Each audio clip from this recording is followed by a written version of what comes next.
legendary Japanese artist Hokusai, master of woodblock printing. Hokusai's woodcut, The Great Wave off Kanagawa, created in 1831, still resonates today. Berlin's Martin Gropius Bau Museum is presenting the biggest exhibition of Hokusai's work ever to be shown in Germany.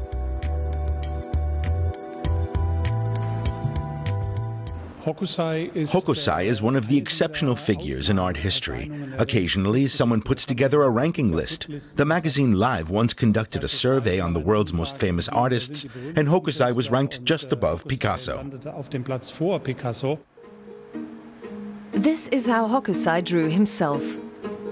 Born in 1760, he died at the ripe old age of 89, after having created some 30,000 works of art. Hokusai found subjects for his prints and drawings in the life surrounding him at home in Edo, as Tokyo was called at the time. He did portraits of actors, beautiful women, ghosts, and fearsome warriors. Towards the end of his life, Hokusai drew plants and animals.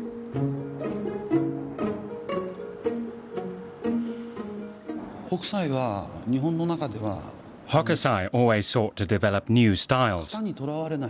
His last words were, "If heaven had lent me but 5 years more, I would have become a great painter." Impressive are not only his works of art, but also his attitude toward life and his striving for perfection. In Tokyo's Sumida district, where Hokusai was born, reminders of the artist can still be found 150 years later. This street is named after him. His works of art decorate lampposts and public buildings. Hokusai's grave is also in Sumida. Why he died in poverty remains a mystery. After all, his work sold well during his lifetime.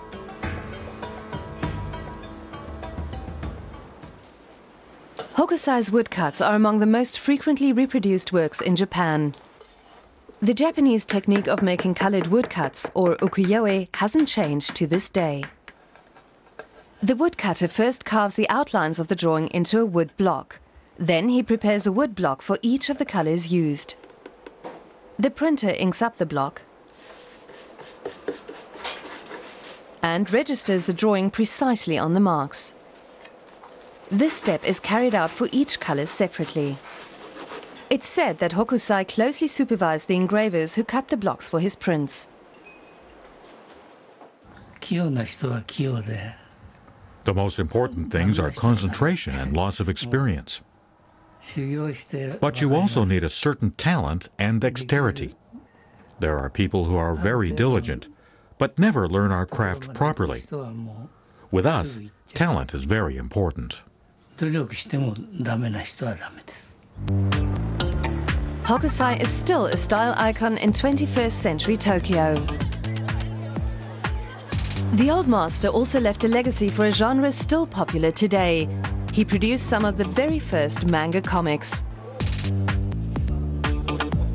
And they still influence young artists. Graphic designer Sogan Ichizumi frequently refers to Hokusai's sketchbooks.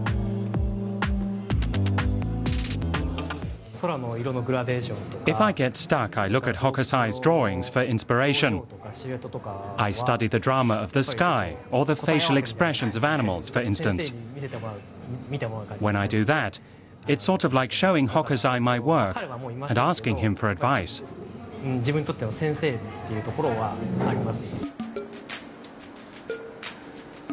Sketches from Hokusai's manga books are among the works on show in Berlin.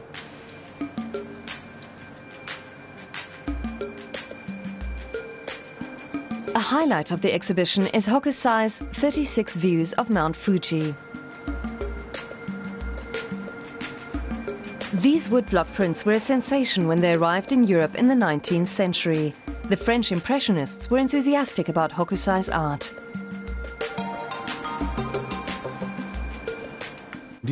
Those artists bought his woodblock prints like crazy. We know that Manet and Monet both had large collections. We know that Van Gogh even made use of Japanese woodcuts in his oil paintings. So these Japanese woodblock prints definitely had a direct influence on European art. And Europe, in turn, influenced Hokusai. The color Prussian blue, imported from Berlin, became a trademark in his landscapes. Again and again, Hokusai portrays life on Japan's islands as a struggle with the mighty forces of nature. The Great Wave may be the best-known Japanese print in the world. Rainer Maria Rilke wrote his poem The Mountain after seeing it. Claude Debussy was inspired to compose La Mer. Perhaps Hokusai was a painter who understood how to show the degree to which humans are a part of nature and not above it. He somehow reminds us that we are ourselves part of nature and must take that into consideration. Perhaps that message is relevant again today.